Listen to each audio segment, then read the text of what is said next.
Hi, and welcome to Intro to Sex, a 7-part psychoeducational series for individuals, couples, and curious minds. My name is Brittany Hunley, and we're going to go over 7 different topics in this video. The first topic is going to be masturbation. The second will be pornography and fantasy. The third will be safe sex, physically and emotionally. The fourth topic will be about casual sex. The fifth topic will be about sexual orientation.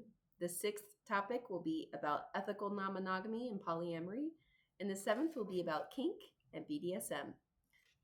Let's buckle in and get down to it. Masturbation, pleasure, myth, and self knowledge. Masturbation is a natural, safe, and common part of human sexuality. It supports stress relief, better sleep, hormone regulation, and sexual self awareness. There are a lot of myths around this, especially coming from colonized patriarchal religious views. Original religious texts actually have sex as quite sacred. See our religion and sex and shame video for more about that. Other myths are that it's dirty. Masturbation ruins partnered sex. It causes addiction. All of this is untrue. Masturbation encourages body literacy, especially for women, non binary, and neurodivergent folks who might struggle more with sensation, stimulation, and sensory overload. Not everyone enjoys or wants to masturbate, and that is also valid and completely fine.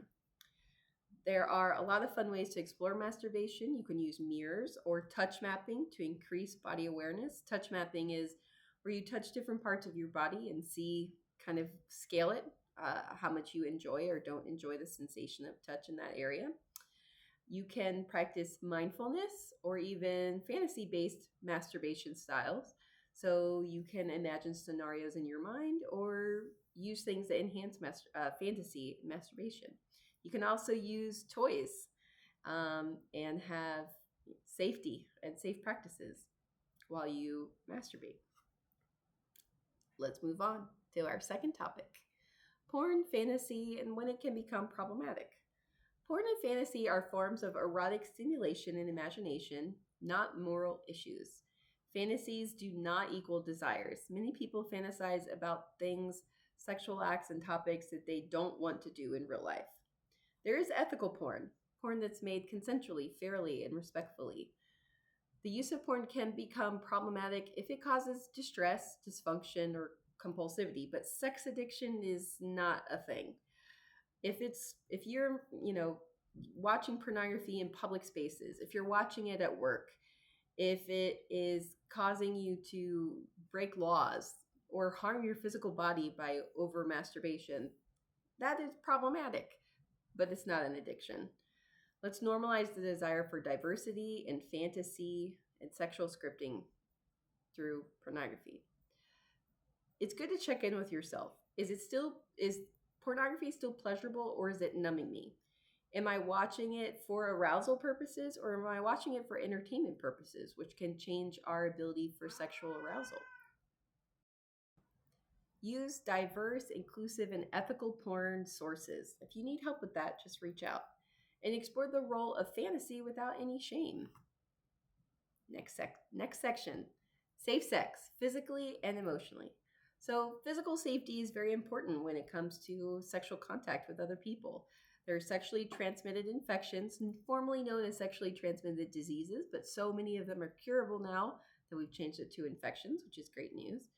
Contraception to prevent unwanted pregnancies, and you can use barrier methods like internal, external condoms and dental dams. These are all things to consider when engaging in physical safe sex.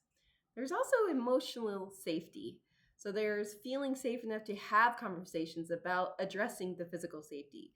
Can we use barrier methods? Are we on contraception? When's the last time we had STI checks? If you don't feel safe to have that conversation, you may not be emotionally safe to be engaging in sexual intercourse or contact with another person either. Emotional safety also is a conversation around boundaries, emotional aftercare, disclosure of testing practices, and self-awareness of pleasure. Safe sex includes safe communication, trauma-informed consent, and shared agreements. Safe sex is for all genders and all sexual orientations. There are great tips with this. Talking to your partner, saying things like, what do we need to feel safe? What do you need to feel safe during our sexual exploration? What do I need? Have you been tested recently? Discuss fluid bonding, risk reduction, abstinence only play. Consent check ins during and after, not just before. All right, on to our fourth topic, casual sex, desire, and orientation. Casual sex is valid. Casual sex is valid and consensual when done with mutual understanding and clear boundaries. Not everyone is wired for or interested in casual sex. In another video, we talk about different sexual orientations, understanding the LGBTQIA plus community. We talk about demisexual individuals who require an emotional connection in order to have a sexual connection. That is not in line with pursuing a casual relationship or casual sex. Emotional responses post sex vary and are greatly impacted by people's attachment styles, trauma histories, hormonal shifts, and even the gender socialization and stereotypes of our communities. There is this challenge stigma of being casual. Doesn't mean being careless or disconnected. It just means that it's more about sexual connection than it is about any kind of romantic, dating, future planning, or relational connection.